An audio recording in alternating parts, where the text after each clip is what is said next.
Hello बच्चों, आज हम एनसीईआरटी का सेकंड चैप्टर पढ़ेंगे, कोशिका चक्र और कोशिका विभाजन। इसमें हम सबसे पहले पढ़ेंगे परिचय। चलिए शुरू करते हैं। किसी भी जीव के जीवन की शुरुआत एक कोशिका से होती है। बहुकोशिकीय जैविक संरचना बनाने के लिए कोशिकाएं वृद्धि और विभाजन दर्शाती हैं। किसी भी जीव के जीवन की शुरुआत एक कोशिका से होती है। जब सबसे पहले एक जीव की शुरुआत होती है तो उसमें एक कोशिका बनती है, एक कोशिका जिसके अंदर एक केंद्रक होता है। ठीक, फिर यहाँ क्या लिखा है? बहुकोशिकीय जैविक संरचना बनाने के लिए कोशिकाएं वृद्धि और विभाजन करती हैं, यानी आगे की कोशिकाएं बनाने के लिए कोशिकाएं वृद्धि और विभाजन करती हैं। जैसे कि ये सबसे पहले ये ऐसे वृद्धि करेंगी कोशिका, फिर बड़ी हो गई, फिर ये वृद्धि करेंगी कोशिका और बड़ी हो गई। यहाँ पर एक बात कि यहाँ पर कोशिका बड़ी हो गई लेकिन केंद्रक उतना ही है, तो क्या एक केंद्रक यानी इतना छोटा केंद्रक एक कोशिका को कंट्रोल कर पाएगा, वो भी इतने बड़े कोशिका को? जब तक कोशिका छोटा था तो केंद्रक कंट्रोल कर रहा था, कोशिका और बड़ी भी केंद्रक कंट्रोल होता है। जब कोशिका बहुत बड़ी हो गई तो केंद्रक कंट्रोल करना बंद कर दिया। जिस प्रकार एक कोचिंग में 100 बच्चे हैं और एक टीचर है जो सभी बच्चों को कंट्रोल कर रहा है, बट अगर उसी कोचिंग में 1000 बच्चे हो जाएं तो और वहाँ पर एक टीचर, तो क्या बच्चे को टीचर कंट्रोल कर पाएंगे? नहीं। तब वो टीचर क्या करेंगे, अपने कोचिंग में 2 टीचर रख लेंगे कि भाई 500 आप ले लीजिए, 500 हम ले लें। ठीक, तो इस प्रकार एक कोचिंग में 2 टीचर हो गए और आधे आधे बच्चे बट गए और टीचर कंट्रोल कर रहे हैं। उसी प्रकार जब कोशिका काफ़ी बड़ी हो जाएगी तब केंद्रक अपने आप को सबसे पहले केंद्रक बटेगा। इस प्रकार केंद्रक एक ऊपर एक केंद्रक बटेगा, फिर उसके बाद ये कोशिका विभाजन हो जाएगी। इस प्रकार इसके द्रव से ये कोशिका विभाजन हो जाएगी और एक कोशिका, ये रही 2 कोशिका जिसके अंदर ये केंद्रक, अब यह केंद्रक फिर इस वृद्धि करेगी और फिर से विभाजन करेगी। ये इसी प्रकार लगातार चलता रहेगा। जिस प्रकार यहाँ लिखा हुआ है, एक कोशिकीय और बहुकोशिकीय जीव। एक कोशिका विभाजित होती है। क्यों विभाजित होती है? एक बड़ी कोशिका में केंद्रकीय नियंत्रण जब कम हो जाता है तो कोशिका विभाजन संपन्न होता है। यानी जब केंद्रक नियंत्रण करना बंद कर देता है कोशिका का, तब कोशिका विभाजन संपन्न होता है, तभी कोशिका विभाजन होता है। आइए हम सेकंड टॉपिक पढ़ते हैं, कोशिका चक्र। इस लेसन का सबसे इम्पॉर्टेंट टॉपिक कोशिका चक्र। इसमें पहला प्रश्न है, उपरोक्त में से कौन कोशिका चक्र नहीं दर्शाता है? यानी उपरोक्त में से कौन कोशिका चक्र नहीं दर्शाता है? कोशिका चक्र वही दर्शाएगा जो जीव यानी कि प्राणी जीव ही कोशिका चक्र दर्शाएंगे जिसमें केंद्रक होता है। केंद्रक जिनमें होगा वही कोशिका चक्र दर्शाएंगे। यहाँ इष्ट, ई कोलाई, एनाबिना, तो यहाँ पर जीवाणु इष्ट जीवाणु है, ई कोलाई जीवाणु, एनाबिना जीवाणु है और टीएमवी वायरस है। टीएमवी का पूरा नाम टोबैको मोज़ेक वायरस। तो टोबैको मोज़ेक वायरस है जिसमें कि केंद्रक नहीं पाए जाते हैं, कोशिका भी नहीं पाए जाते, तो कोशिका चक्र का क्यों दर्शाएगा? तो इसलिए इसका सही आंसर होगा टीएमवी, टोबैको मोज़ेक वायरस। अब आगे चलते हैं। पहली लाइन है, एक नई कोशिका की उत्पत्ति पूर्ववर्ती कोशिका के विभाजन से होती है। अभी हमने यहाँ पर आपको बताया था कि यहाँ पर जब एक केंद्रक नियंत्रण करना संपन्न होता है तब यहाँ पर कोशिका विभाजन करती है और एक नई कोशिका बनती है। तो ये जो 2 नई कोशिका बनी है ये अपने पूर्ववर्ती कोशिका से, पुरानी कोशिका से ही नई कोशिका तैयार भी है। इसे ही कहते हैं कि एक नई कोशिका अपनी पूर्ववर्ती कोशिका से बनती है। सेकंड लाइन है, कोशिका चक्र विभिन्न घटनाक्रमों की श्रृंखला होती है। कोशिका चक्र विभिन्न घटनाक्रमों की श्रृंखला होती है। इसका मतलब ये है कि एक कोशिका चक्र में कई घटना होती है, जैसे कि पहले वृद्धि होती है, फिर विभाजन होता है, फिर वृद्धि होती है। जिस दौरान कोशिका वृद्धि करती है डीएनए प्रतिकृति होती है और कोशिका विभाजन के परिणाम स्वरूप 2 संतति कोशिका का निर्माण होता है। यहाँ ये लिखा है कि एक कोशिका के दौरान कोशिका वृद्धि करती सबसे पहले, फिर डीएनए प्रतिकृति होती है। डीएनए प्रतिकृति का अर्थ ये है कि जो डीएनए कोशिका बड़ी हो गई है तो सबसे पहले केंद्रक बटेगा। इसके अंदर जो इन केंद्रकों के अंदर जो डीएनए होता है, ये डीएनए से ही आनुवांशिकी, ये डीएनए से ही ये केंद्रक बटेंगे, इस डीएनए में ये डीएनए बट जाएगा जिससे कि केंद्रक बटेगा और फिर ये कोशिका विभाजन होगा, तो नई कोशिका संपन्न होगी, इसका विभाजन संपन्न होगा। जिसमें कि देखिए यहाँ पर क्वेश्चन है, कोशिका चक्र के दौरान घटनाएं निम्नलिखित होती हैं। इसका आंसर है यहाँ पर आनुवांशिकी नियंत्रण, साइटोप्लाज्मिक नियंत्रण, उपापचय नियंत्रण और माइटोकॉन्ड्रियल नियंत्रण। इसका राइट आंसर होगा आनुवांशिकी नियंत्रण, क्योंकि कोशिका डीएनए किसमें संपन्न हो रहा है, डीएनए किसमें बंधा है, केंद्रक किसमें बंधा है, तो डीएनए किसमें पाया जाएगा, एक आनुवांशिक में, एक आनुवांशिकी नियंत्रण ही में ही कोशिका चक्र दर्शाएगा। तीसरी लाइन है, कोशिका चक्र का नियंत्रण आनुवांशिकी नियंत्रण कहलाता है। ठीक, ये हो गया।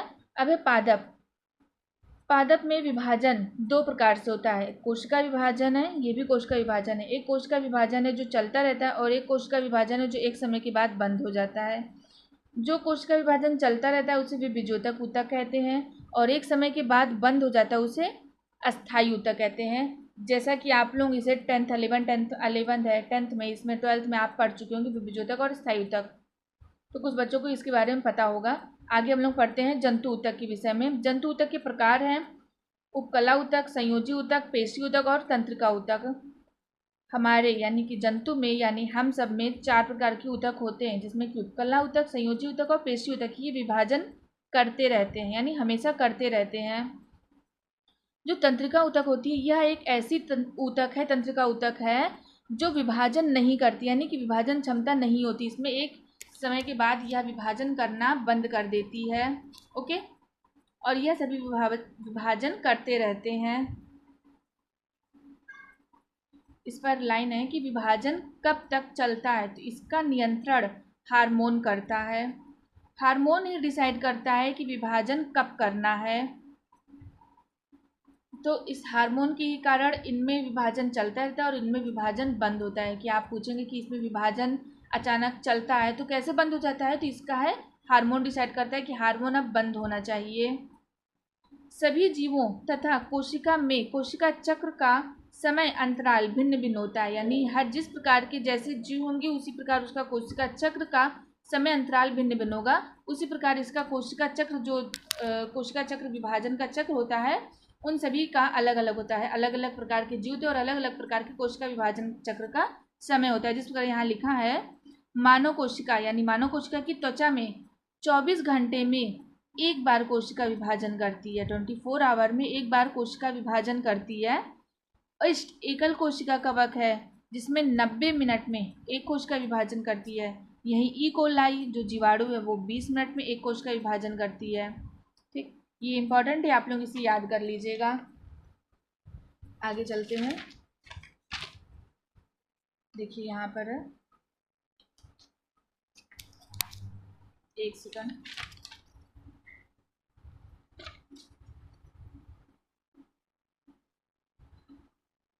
अगर मानव कोशिका का 72 आवर के बाद अध्ययन किया जाए तो वह कितने कोशिका चक्र पूरे कर चुकी होती है, इसका आंसर क्या होगा। आपने अभी हमने बताया कि 24 आवर में एक कोशिका विभाजन करती है, तो इससे आप लगाइए कि 72 घंटे में कितने बार विभाजन करेगी कोशिका चक्र, तो वो होगा आंसर उसका 3 बार विभाजन करेगी। नीचे है कोशिका चक्र की अवस्थाएं, एक सेकंड रुकिए। कोशिका चक्र की अवस्थाएं ये 2 प्रकार की होती है इसकी अवस्थाएं, वृद्धि अवस्था और विभाजन अवस्था। विभाजन यानी एम अवस्था भी कहते हैं और वृद्धि अवस्था को अंतरकाल अवस्था कहते हैं और अंतरावस्था। तो वृद्धि अवस्था पहले पढ़ते हैं, इन दोनों का अंतर हम लोग देख लेते हैं। पहला है ये 2 क्रमिक एम अवस्था के बीच का अंतराल है, कोशिका विभाजन करती हैं ये, तो ये 2 क्रमिक एम अवस्था के बीच का अंतराल है। इसका अर्थ है कि यहाँ देखिए ये एक ऐसे कोशिका होती है जिसमें G1 G2 S और M होता है। ठीक,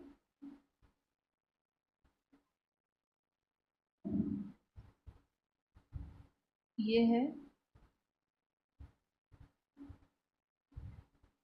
ये और ये थोड़ा ऐसे कर लो, ठीक, ये काट दीजिए। ये है हमारा जीवन, और ये है G2, नहीं नहीं सॉरी, ये है S, और ये है G2, ये है M, ठीक, ये S है, G2, G1 S G2 M। एक सेकंड, ये देखिए हम यहाँ से फिर से बनाते हैं। यहाँ पर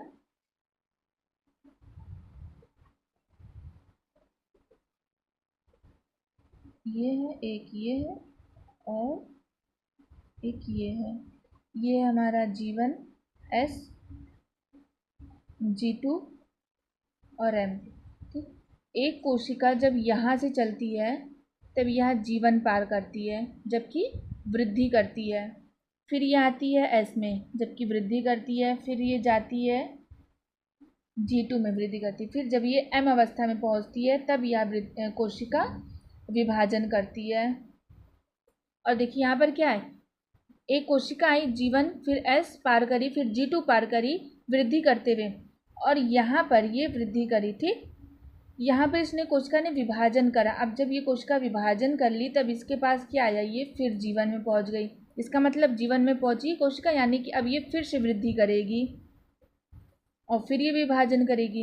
इसी प्रकार यहाँ पर लिखा है वृद्धि अवस्था, ये दो क्रमिक M अवस्था के बीच की अंतराल अवस्था है। M अवस्था जो होती है ये रही M अवस्था के बीच की, तो ये वृद्धि अवस्था इसे अंतराल, यानी कि यहाँ से इस पूरी चक्र को G1 से G2 तक के अवस्था को अंतरकाल अवस्था कहते हैं। ये देखिए, ये यहाँ से इस पूरी अवस्था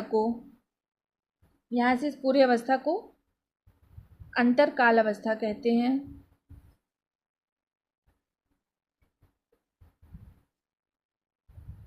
अंतरकाल अवस्था, तो इस M अवस्था, ये अंतरकाल के M अवस्था के बीच की ये अंतरकाल की अवस्था होती है। M के बीच की अंतरकाल की अवस्था होती है वृद्धि अवस्था, ठीक। ये कोशिका चक्र की सबसे लंबी अवस्था होती है। कोशिका चक्र की अगर कोई पूछेगा कि इस कोशिका चक्र की सबसे लंबी अवस्था, इस कोशिका चक्र की, पूरे कोशिका चक्र की सबसे लंबी अवस्था क्या है, तो यहाँ पर देखिए ये वृद्धि अवस्था, ये और फिर ये है, ठीक। तो ये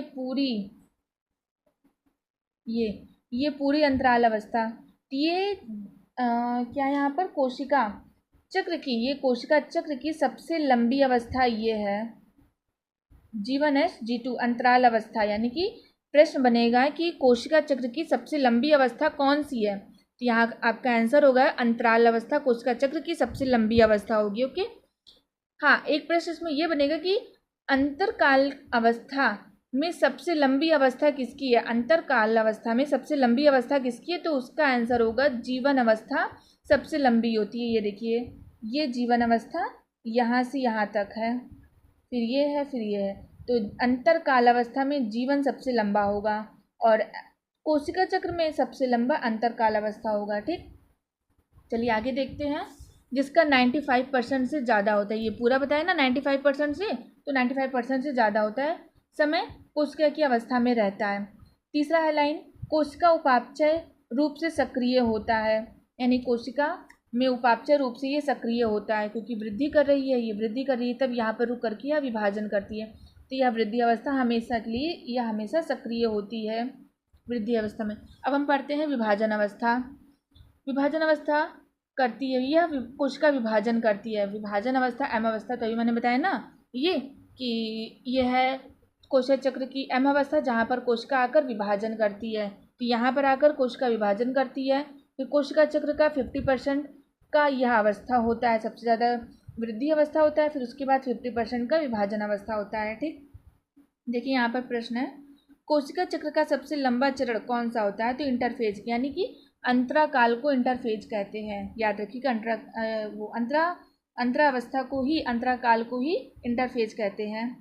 इस अवस्था को विश्रामावस्था भी कहा जाता है, यानी वृद्धि। अब आप यहाँ पर एक कन्फ्यूजन है क्या, कि जब कोशिका चक्र में, यानी कि इसे ही तो वृद्धि अवस्था कहा गया है, इस कोशिका को, ये जो यहाँ से यहाँ तक है, G1 से G2 तक की कोशिका को ही इन्होंने विश्रामावस्था नाम दिया है। तो अब यहाँ पर ये प्रश्न बनता है कि जब यह वृद्धि कर रही है यहाँ से यहाँ तक कोशिका, तब इसे विश्रामावस्था नाम क्यों दिया गया है? सबसे इम्पोर्टेंट पॉइंट।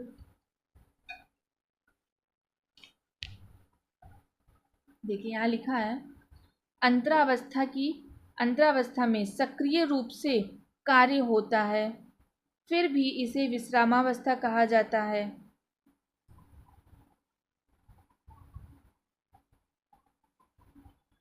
फिर भी इसे विश्रामावस्था कहा जाता है। ऐसा क्यों?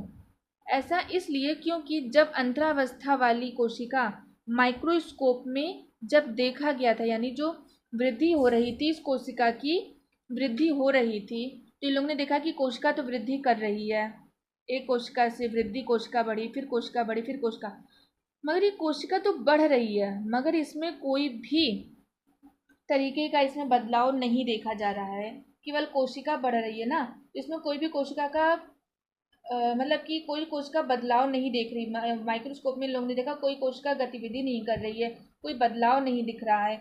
इस कारण इन्होंने इस अंतरावस्था को, अंतरकाल अवस्था को विश्रामावस्था नाम दिया। ये देखिए यहाँ पर लिखा है, माइक्रोस्कोप में जब देखा गया तो उस कोशिका में कोई गतिविधियां नहीं दिखाई दे रही थी, इसलिए अंतरावस्था को विश्रामावस्था भी कहते हैं। ठीक, विश्रामावस्था, और ये विश्रामावस्था नाम पुराने वैज्ञानिकों ने दिया था। ठीक है,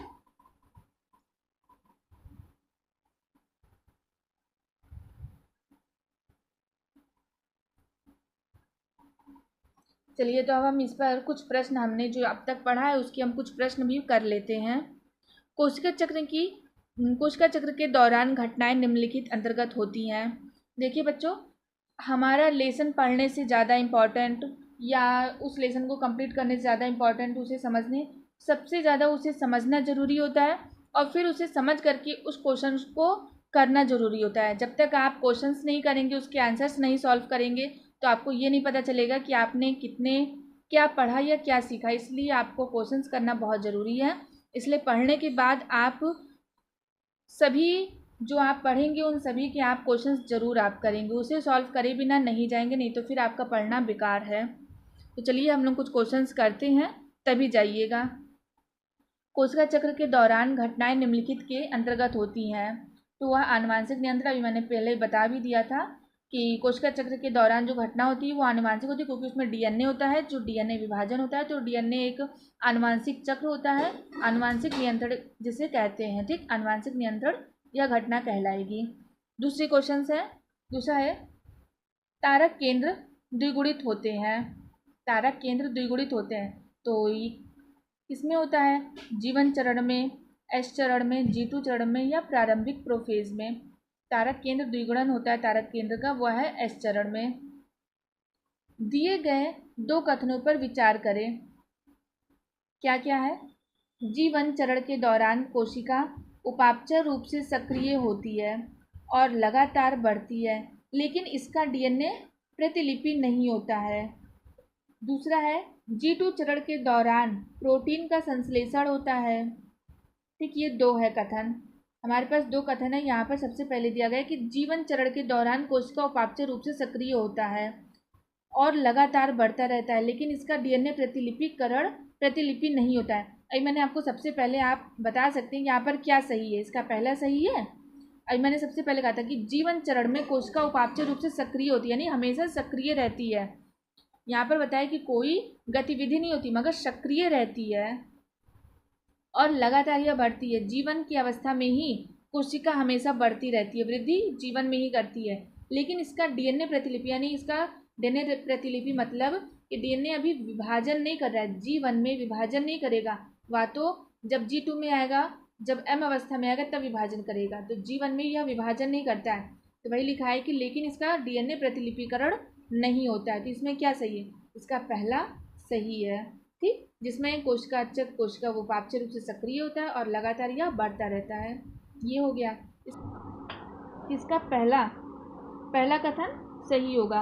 अब आएंगे दूसरा कथन पढ़ने। G2 चरण के दौरान प्रोटीन का संश्लेषण होता है, माइटोसिस की तैयारी, जबकि कोशिका वृद्धि जारी रहती है।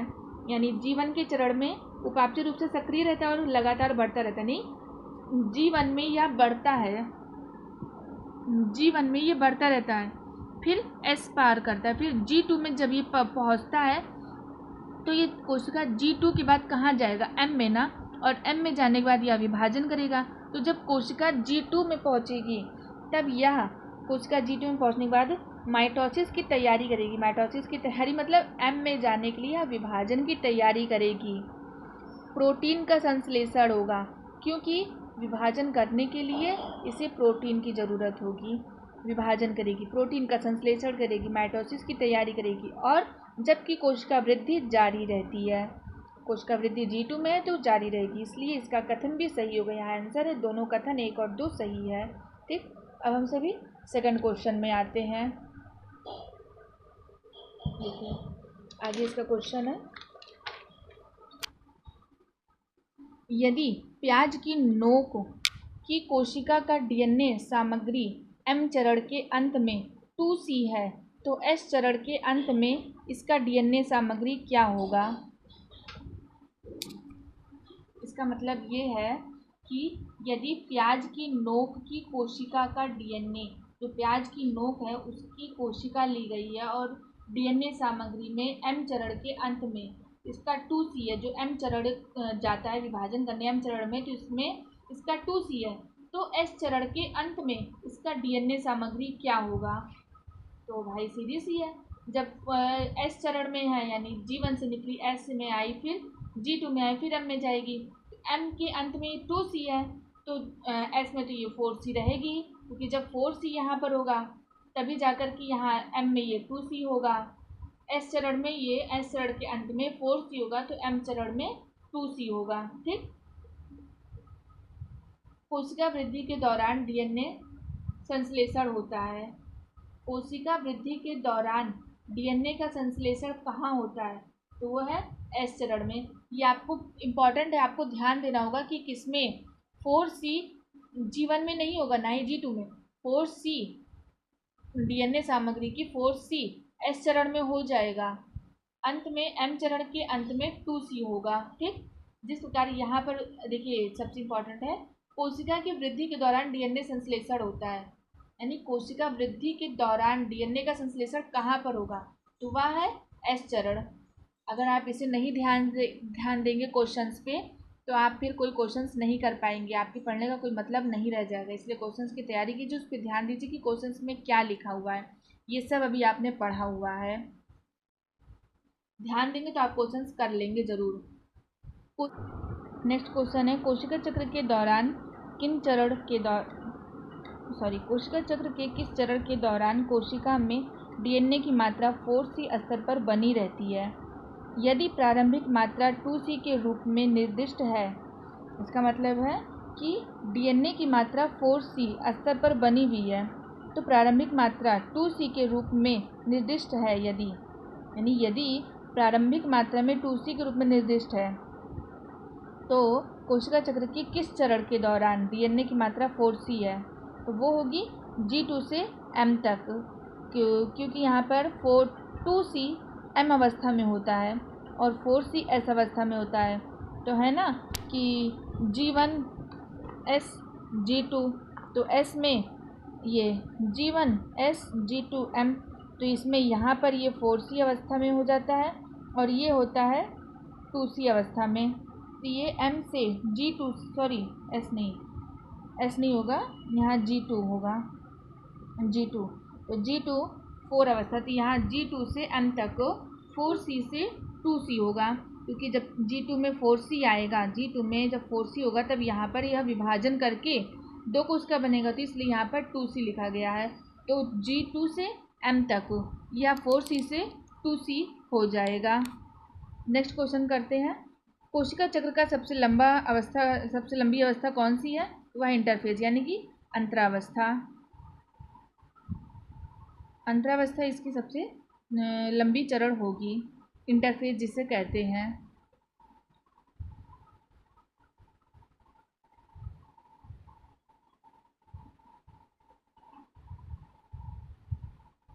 आज ये लेक्चर यहीं समाप्त होता है। हम आगे का लेक्चर लेकर आएंगे तो उसके आगे हम लोग पढ़ेंगे नेक्स्ट टॉपिक, और इसके क्वेश्चंस आप लोग लगा लीजिएगा और याद भी कर लीजिएगा। सारे क्वेश्चंस बहुत इंपॉर्टेंट है, ज़रूर याद कीजिएगा।